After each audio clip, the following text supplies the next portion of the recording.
Welcome back to Westwood Memorial Park for episode 2 of the Celebrity Grave Tour. Now just over here, we're going to find one of the most visited graves in all of Los Angeles.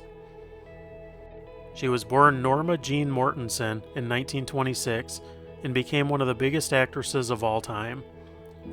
She was known for Gentlemen Prefer Blondes, How to Marry a Millionaire, The 7-Year Itch, and Some Like It Hot, among many others.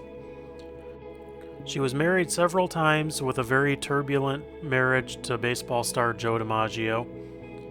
She passed away tragically at her home in 1962 at the age of 36.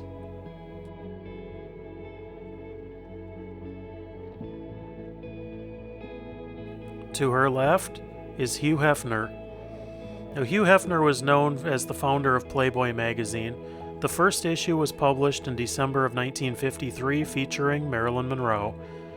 Now, Hugh Hefner and Marilyn Monroe had never officially met, but Hugh Hefner credited her as helping jumpstart the magazine, and he bought this crypt next to her in 1992 for $75,000. He passed away in Los Angeles in 2017 at the age of 91.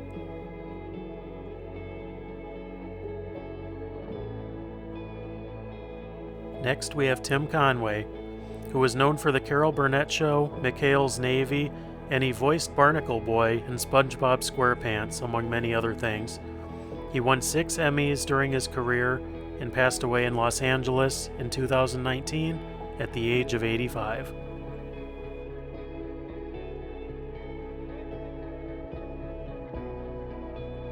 Over here in the Sanctuary of Love, we have singer, actor, and comedian Dean Martin. He gained fame with Jerry Lewis and the duo Martin and Lewis, and he became one of the most popular acts in Las Vegas and was part of the Rat Pack with his friends Frank Sinatra, Sammy Davis Jr., Joey Bishop, and Peter Lawford.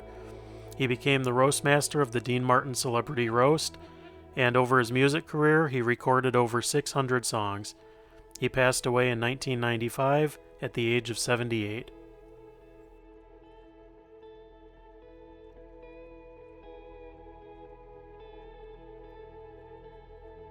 Just over here to the right is singer and composer Mel Torme. His career spanned over 65 years and he was a prolific and versatile musician. He spent a good part of his career recording jazz albums, and he also wrote songs and arrangements for The Judy Garland Show, among many others. He passed away in 1996 at the age of 73. Just down the row is everybody's favorite goofball, Don Knotts, who played Barney Fife in The Andy Griffith Show and Ralph Furley in Three's Company. TV Guide ranked him as number 27 on its 50 Greatest TV Stars of All Time list. He passed away in 2006 at the age of 81.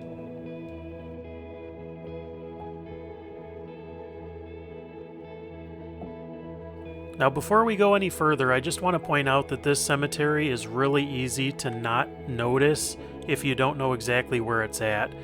But it's just off Wilshire Boulevard, and if you turn on Glendon, it takes you right in here. But this whole cemetery, I believe, is under 2 acres, but it's the best one that you could possibly see in Los Angeles if you are short in time.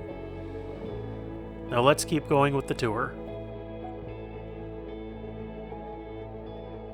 Now just over here is Heather O'Rourke. She was a child actress known as Carol Ann Freeling in Poltergeist. She also had a recurring role in Happy Days, but was plagued with health issues. She was diagnosed with Crohn's disease, and in January of 1988 she had flu-like symptoms and collapsed in her home. She suffered a cardiac arrest and was flown to the Children's Hospital of San Diego. It was discovered she had intestinal stenosis and went through emergency surgery, but she suffered another cardiac arrest in recovery. Medics spent 30 minutes trying to revive her, but to no avail. Her life was tragically cut short at the age of 12.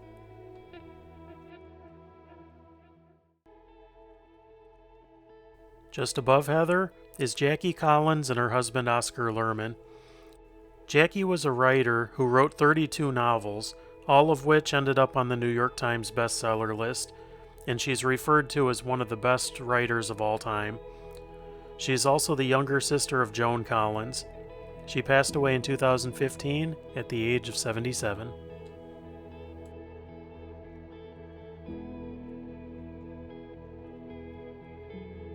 Just down the wall is the final resting place of another literary legend, Truman Capote.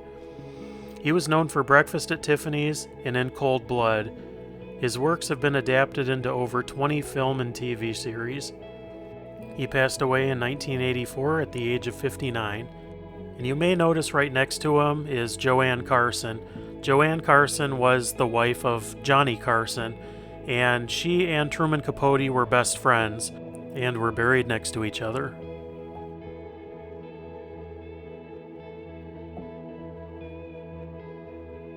Back in the lawn is Natalie Wood, who was known for Rebel Without a Cause, The West Side Story, Splendor in the Grass, among many others.